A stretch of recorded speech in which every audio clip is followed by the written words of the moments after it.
uNkulunkulu unika inkazimulo yakhe ku-Israel wayese eyisusa eletha u-Israel nabantu bonke eMpumalanga.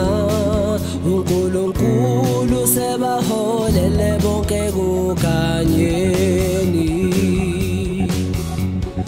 ukuze babumbane futhi behlangane nokukhanya, bengasadingi ukufuna ukukhanya.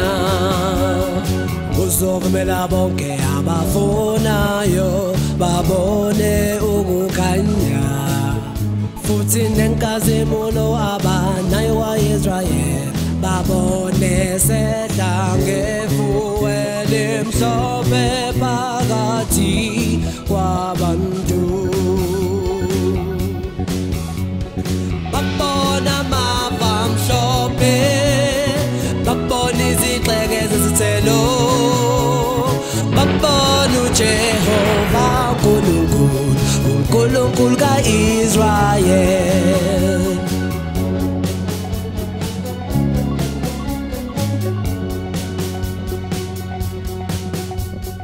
Babona inkosi yamaJuda, uMesiya olangazelwayo, nokuvela okuphelele kwakhe eshushiswa amakhosi eminyakeni.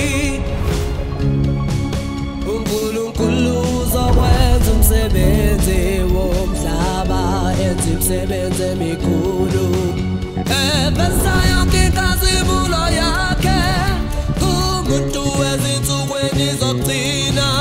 uNkulunkulu uzaveza ubuso bakhe okuphelele benkazimulo kulabo ababemlindele iminyaka eminingi, kulabo ababelangazela ukuthi eze ngefuwele mhlophe.